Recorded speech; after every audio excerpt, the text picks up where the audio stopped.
गुरुदेव दत्त. श्रीपाद राजम शरणम प्रपद्ये. श्रीपाद श्रीवल्लभ चरित्रामृत, अध्याय 4, पान क्रमांक 23.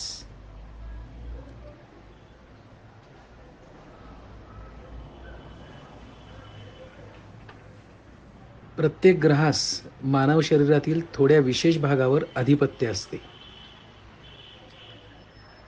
ह्या वाक्यावर आधी आपण विचार करू.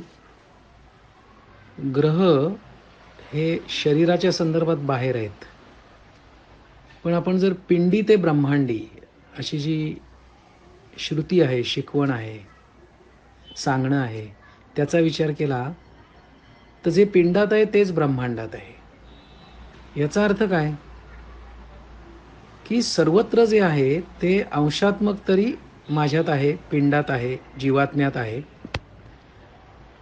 म्हणजे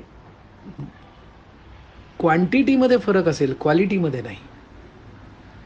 माझ्यात जे आहे ते सगळं अस्तित्वात आहे. मग बाहेर जे ग्रह दिसत आहेत शरीराच्या बाहेर, त्यांचा या माझ्यावर परिणाम होतोय. मग तो परिणाम होताना कुठे होतोय तर आपल्या शरीरामध्ये 2 भाग आहेत. एक स्वयंचलित आहे, एक आणि म्हणजे आपोआप चालणारं, आणि जिथे आपल्याला स्वातंत्र्य आहे काही करण्याचं, असा भाग. म्हणजे हात उचलायचा असेल तर मला स्वातंत्र्य आहे, पण पचन होणं याच्यावर माझं काही स्वातंत्र्य नाही आहे. तर दोन्ही प्रकारच्या क्रिया शरीरात सतत चालत असतात. मग याच्यावर कोणाकोणाचे परिणाम होतात तर आपण जर अस्तित्वाचा भाग असू तर अस्तित्वातल्या प्रत्येक गोष्टीचा परिणाम होतोच. आता एक आपल्याकडे एक शब्द आहे बघा, चांद मारा, हिंदीमध्ये शब्द आहे. ल्युनॅटिक. ल्युनॅटिक शब्द हा ल्युनारपासून आला आहे, म्हणजे चंद्र. तर पौर्णिमा आणि अमावस्येला काही लोकांच्या मानसिकतेमध्ये बदल होतात. चंद्र हा मनाचा कारक आहे असं सांगतात. म्हणजे ज्या चंद्रामुळे जो एका अर्थाने डेड आहे, खडक आहे नुसता, ज्याचं गुरुत्वाकर्षणसुद्धा पृथ्वीच्या 1/8 आहे, अशा त्या खडकामुळे पृथ्वीवर भरती आणि ओटी होते. मग भरती आणि ओटी जर चंद्रामुळे होत असेल तर चंद्र पृथ्वीवरच्या पाण्यावर परिणाम करतोय. पृथ्वीवर समजा 70% पाणी असं म्हटलं तर विज्ञान सांगतं मानवी शरीरात पण तेवढंच पाण्याचं प्रमाण आहे. याचा अर्थ जर भरती ओटी होतीये, पौर्णिमा अमावस्येला काही वेगळ्या अवस्था घडत आहेत पृथ्वीवर, तर मानवी शरीरात आणि मनामध्ये नाही का होणार? मग आपल्याकडे पौर्णिमा आणि अमावस्येला काही लोकांचं मानसिक संतुलन बिघडतं असं म्हणतात. मग त्याला काही लोक शब्द वापरतात, बाहेरची बाधा झाली.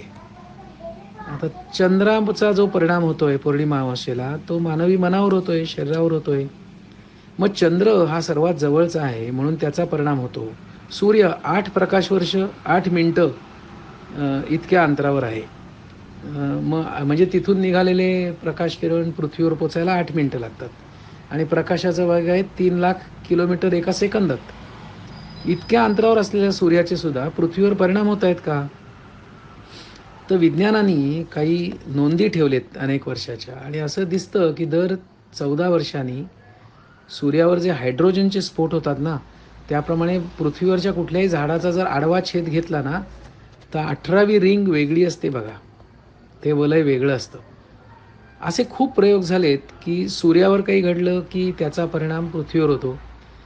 असं काही जण सांगतात की सूर्यावर काळे डाग काही वेळेला दिसतात आणि त्यावेळेला पृथ्वीवरती काय होतं तर युद्ध चालतात, किंवा सूर्याच्या विशिष्ट अवस्थेमध्ये पृथ्वीवर महामारी येते, पेंडॅमिक सारख्या गोष्टी होतात. म्हणजे ग्रह मानवी जीवनावर परिणाम करतायत. परिणाम केव्हा होईल? जर काही कनेक्टिव्हिटी असेल तर परिणाम होईल. म्हणजे सूर्य आणि आपण जर वेगळे असलो तर नाही परिणाम होणार, पण सूर्य आणि आपण जोडलेले असलो, चंद्र आणि आपण जोडलेले असलो, बाकी ग्रहसुद्धा. आता पत्रिका होरोस्कोप बघून काही लोक सांगतात की शनीचा परिणाम असा होतोय, मंगळाचा परिणाम असा होतोय. मग हे अद्वैताचं विज्ञान असेल का की ही सर्व जैविक इकाई आहे, बायोलॉजिकल युनिटी आहे. आणि मग माझ्या डोक्यात काही घडलं की पायावर परिणाम होतो, पायाला काही झालं की डोक्याला होतो, पोटात काही व्हायला लागलं की हृदयात काहीतरी होतं. माझ्या एका परिचित व्यक्ती आहे, त्यांचं गुडघ्याचं ऑपरेशन झालं जरा जास्ती वयात, आणि गुडघ्याच्या ऑपरेशन नंतर ते गुडघ्याच्या ऑपरेशनमुळे हार्ट अटॅकने गेले. आता गुडघा आणि हार्ट काही डायरेक्ट कनेक्टेड दिसत नाही कुठे, पण डॉक्टर म्हणतात की त्यामुळे ते गेले. प्रत्येक ग्रहास मानव शरीरातील थोड्या विशेष भागावर अधिपत्य असते. अधिपत्य म्हणजे काय? त्याचा परिणाम होतो काहीतरी.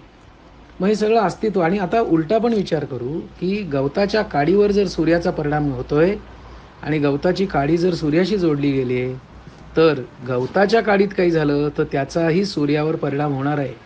मात्रेमध्ये फरक असेल, क्वांटिटी वाईज फरक असेल, पण परिणाम नक्की होणार. कारण हे सगळं अद्वैत आहे, एक आहे. इथे दोन नाहीच आहेत. ही बायोलॉजिकल युनिटी आहे. आणि मग असं जर असेल तर ह्या ब्रह्मांडाशी जर मी जोडला गेलेलो असेल तर ब्रह्मांडात जे काही आहे त्याचा माझ्यावर परिणाम होणार आहे. ग्रहण काळामध्ये काही गोष्टी घडतात, मानवी जीवनातही घडतात, सोशल लाईफमध्ये घडतात, सामाजिक जीवनात घडतात. मग हे काय आहे? तर प्रत्येक ग्रहास मानव शरीरातील थोड्या विशेष भागावर अधिपत्य असते. थोड्या भागावर विशेष अधिपत्य का थोड्या विशेष भागावर अधिपत्य? बघा, एखाद्याचा मंगळ बिघडलेला असेल ना तर त्याला अमुक प्रकारचे आजार होतात. चंद्राचा काही प्रभाव असेल, उच्च नीचीचा असेल, सूर्य नीचीचा असेल तर आरोग्याचे 12 वाजतात. चंद्र उच्चीचा असेल तर मानसिक आंदोलनं भरपूर, पण सूर्य नीचीचा असेल तर असं ते ज्योतिषातली लोक सांगतात. म्हणजे ग्रह आणि मानवी शरीर, मानवी मन यांचा काहीतरी कनेक्टिव्हिटी आहे असा आपण विचार करू शकतो का? मग ज्योतिष हे संपूर्ण अद्वैताचं विज्ञान आहे का?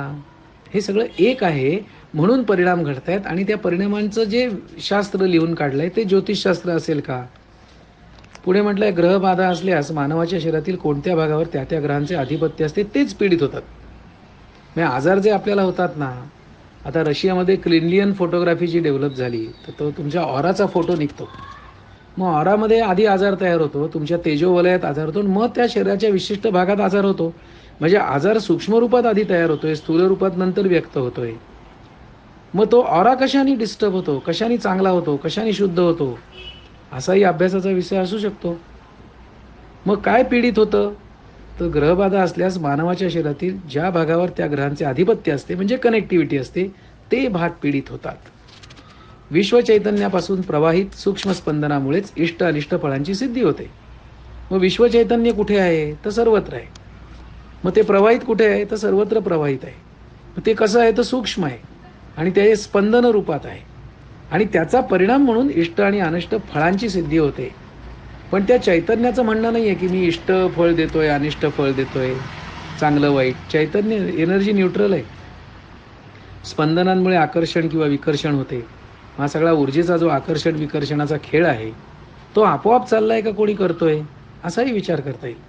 सज्जनांचा सहवास असणाऱ्या व्यक्तीस दुर्जन सहवास घडल्यास अकारण कलह, बंधुवियोग, कुटुंबातील सदस्यांशी वादविवाद होतात. इथे थोडा विचार करता येईल आपल्याला. दुर्जन सहवास झाला तर काय होतं, सज्जन सहवास काय झाला तर काय होतं. एखाद्या माणसाबरोबर ना आपल्याला बरं वाटतं, चांगला फील येतो, पण बुद्धीने नाही सांगता येत म्हणजे काय ते, पण फील येत असतो. एखाद्या माणसाबरोबर नाही बरं वाटत, तो आला तरी कसं तरी व्हायला लागतं. एखाद्या ठिकाणी गेल्यानंतर सुद्धा असंच घडतं. म्हणजे प्लेस, पर्सन आणि सब्जेक्ट हे आपल्याला अनुकूल असू शकतात किंवा प्रतिकूल असू शकतात. म्हणजेच हे आकर्षण विकर्षण आहे का या ऊर्जेतलं, असा आपला आपण विचार करणं शक्य आहे. आकर्षण शक्ती कमी झाल्याने मिळणारे अनिष्ट फळ आणि ती वाढली तर इष्ट फळ. विश्वशक्तीकडून स्पंदनांची निरंतर उत्पत्ती होत असते. म्हणजे तो सोर्स आहे, तिथून सतत स्पंदनं निर्माण होत आहेत. ते थोड्या कालावधीपर्यंत त्या माणसावर प्रभाव पाडण्याचे कार्य करतात. ती स्पंदनं. काळ हा शक्ती स्वरूप आहे, हा विचार करण्यासारखा मुद्दा आहे. थोड्या कालांतराने ती स्पंदने त्या माणसास सोडून विधिरित्या प्रभावित होणाऱ्या माणसाच्या शरीरात प्रवेश करतात. म्हणजे स्पंदनं सुद्धा कायम एकाच शरीरात राहतात का? मग एका शरीरातून दुसऱ्या शरीरामध्ये स्पंदनं प्रवाहित होतात का? मग शक्तिपात योग दीक्षा याचा आणि याचा काही संबंध आहे का? असा आपल्याला विचार करणं शक्य आहे. कालचक्राला अनुसरून त्याचे फळ मिळत असते, हे पण विचार करण्यासाठी. काळ हा शक्ती स्वरूप आहे आणि कालचक्राला अनुसरून फळ मिळतं. कसलं? त्या स्पंदनांचं फळ आहे. मानवाची दैवभक्ती जागृत होऊन जपतप केल्यास ग्रहांची तीव्रता थोड्या प्रमाणात कमी होते.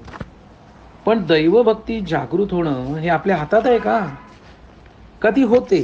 मी माझ्यातली दैवी शक्ती जागृत करीन असं घडतं का? एखाद्याच्या बाबतीत ती शक्ती जागृत होते. मग एकदा जागृत झाल्यावर जर जपतप केलं तर जपतप सुद्धा करता येतो का? का ते घडतं त्या बॉडी माइंड इन्स्ट्रुमेंटमधून? आणि मग परिणाम काय? तर ग्रहांची तीव्रता थोड्या प्रमाणात कमी होते. म्हणजे काय होतं? मूळ ऊर्जेशी जर आपण जोडले गेलो, मूळ स्रोताशी जोडले गेलो, तर ह्या ज्या निर्माण झालेल्या गोष्टी आहेत ग्रहसुद्धा, त्याचे त्या मूळ शक्तीवर परिणाम होत नाहीत असं म्हणायचं आहे का?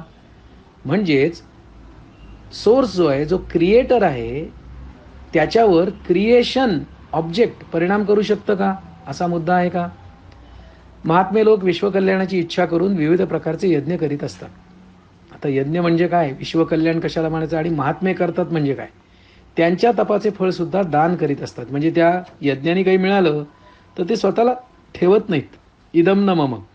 ह्या प्रक्रियेने विश्वात उद्भवलेली अनिष्टकारक अशी स्पंदने एका माणसानंतर दुसऱ्या माणसाला कष्ट न देता ती जेथून उद्भवली तेथेच परत जातात. स्रोत तिथे जातात. म्हणजे प्रसव आणि प्रतिप्रसव ही जी बिग बँग थिअरीशी रिलेटेड एक कन्सेप्ट आहे उपनिषदांमध्ये, तिथे परत जातात ती स्पंदनं.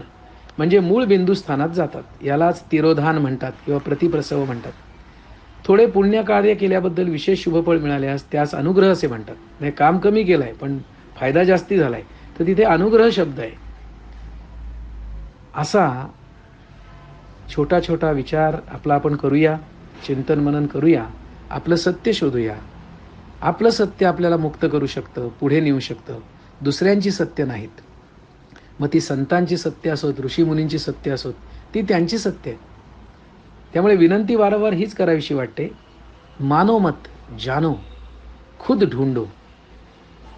आणि यासाठी आपल्या सगळ्यांवर श्री गुरुदत्तांची कृपा व्हावी अशी प्रार्थना.